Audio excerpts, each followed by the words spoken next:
Hello， 大家好，我烏烏。今日接上一期，繼續嚟做一個廣東早茶嘅名點心——豉汁鳳爪。呢度有大概20隻肥肥白白嘅鳳爪。廢話唔多講，洗乾淨之後就直接凍水落鑊飛水啦。啲指甲先唔剪佢住，原因呢後面會提到嘅。加2瓶蓋嘅花雕酒啦。等水溫上升咗之後，就加2湯匙嘅麥芽糖入去。麥芽糖可以令到啲鳳爪上色更加靚，仲會帶少少焦糖香添。再嚟1湯匙嘅白醋。煮出嚟嘅浮沫盡量撇乾淨啲，因為一陣間呢唔會再沖洗㗎喇，唔係嘅話會沖走埋表面嘅嗰啲麥芽糖。等水滾之後5分鐘就可以撈出嚟啦。最好可以將佢哋放喺個烤架上邊瀝乾啲水分。今次就唔好用廚房紙嚟吸水啦，因為啲雞腳熱辣辣，好容易會黐住啲紙巾嘅。而且因為佢夠熱呢，其實啲水分會蒸發得好快。排列嘅時候都隔開啲啦，保持社交距離，咁即係烤嘅時候先唔會黐埋一齊。嫌佢乾得慢嘅話，隔籬放把風扇仔吹下佢，咁15分鐘就可以乾得好透啦。趁呢個時候去預熱下個烤箱先啦，200度左右。應該好多人都知道鳳爪嘅傳統做法係要用高溫油炸嘅，但係凡係炸過嘅人都知道，油炸雞腳嘅過程爆油好犀利嘅。假如係廚房小白嘅話，仲可能會有危險添。於是乎，嘗試咗一種好適合家庭版嘅烤箱做法，同樣可以達到好唔錯嘅效果。只要個溫度同埋時間掌握得好，完全係可以代替油炸嘅。哇，好犀利啊，老婆你！你想點？我要15隻。先用烤箱200度左右烤佢20分鐘，然之後反轉再烤15分鐘啦。因為每個烤箱嘅脾氣其實唔一樣，所以個時間都係大概嘅。反正烤到好似咁嘅樣，有啲焦乾啦。顏色亦都烤到深色啦，咁就 OK 啦。烤出嚟嘅雞腳即刻就浸入冰水入邊浸，呢個係起虎皮嘅關鍵。然之後放冰箱入邊浸2個鐘左右，就可以浸出好似咁樣嘅虎皮啦。睇下啲雞腳都脹起身啦，但係而家啲表皮同啲筋仲係好硬嘅，所以接落嚟我哋仲要煮下佢。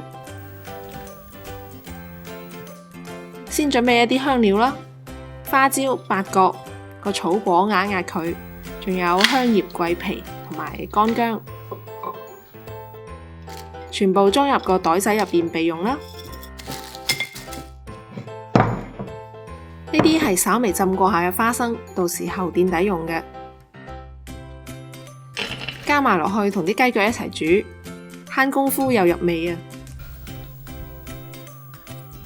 而家加啲清水浸過啲雞腳就可以開火煲佢啦。記得將個香料包放埋入去啊！再嚟加2茶匙嘅鹽添，等啲食材有少少嘅底味。啲水慢慢滾起啦，呢個時候你可能會發現啲雞腳同埋啲花生都浮起身嘅，所以我吸咗個盤喺上邊壓住佢。然之後轉成最細嘅火，保持蝦眼水，亦即係沸而不騰嘅狀態，冚埋蓋，將啲雞腳慢慢煮40分鐘。好啦，而家啲雞腳都已經煮到好腍啦，夾出嚟嘅時候要小心啲啊！啲雞腳要盡量擎乾啲水，咁樣一陣嘅醃製先可以更加入味。剩低嘅花生呢，撈出嚟鋪喺個盤底備用啦。你隻為食鬼啊，花生都唔放過。我幫你試下味啫嘛。而家啲雞腳擎緊水，咁我哋趁機先嚟調個混醬，亦即係傳說中嘅百合醬啦。材料呢有啲多，我打晒喺屏幕上啦。酒樓點心部嘅做法呢，仲會加啲叉燒包芡啦，可以令到啲醬料包得更多喺個雞腳上邊。而且表面亦都更加有光澤啲。但係屋企做呢，我覺得真係冇必要專登去推一個咁嘅叉燒包芡，因為你淨係做個鳳爪，個用量係好少嘅，個芡都好難推得開啊。所以烏啱啱嘅配方其實就已經加入咗叉燒包芡嘅調味啦，做出嚟嘅味道呢，一啲差別都冇。少少嘅差別可能就係鳳爪做出嚟嘅嗰層醬冇咁厚，同埋油光少啲啫。但係家庭版少啲油膩感，可能反而更加開胃啩。最後加2羹我自製豉汁嘅豉汁油。呢個豉汁嘅製作喺上一期嘅點心排骨就有啦。調好咗嘅混醬就先放一邊備用啦。而家啲雞腳都差唔多乾啦，就可以同佢上個美甲服務啦。之所以而家先做呢個步驟呢，係因為之前啲雞腳要經歷唔少嘅步驟，假如太早去咗啲指甲嘅話，好容易破相嘅。幫佢哋收完甲之後，就將啱啱準備好嘅混醬倒入嚟，溫柔啲咁樣撈均勻，腳趾罅都唔好放過啊！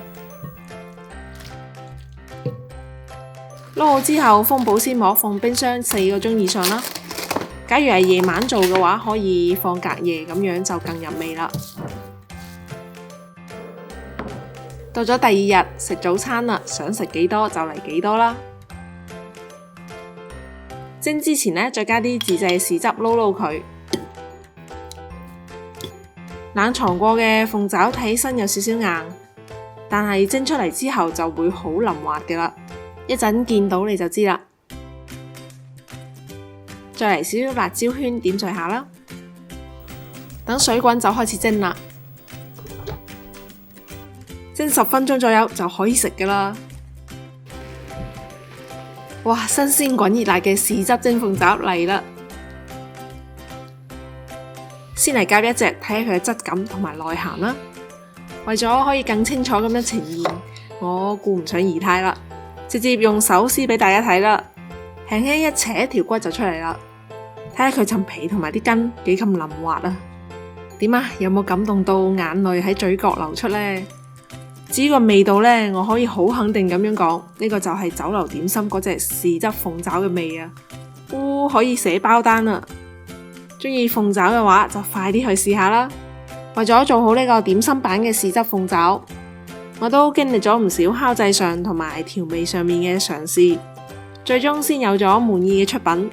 大家假如鍾意嘅話，記得俾個 like 我啊！我哋下期再見啦，拜拜！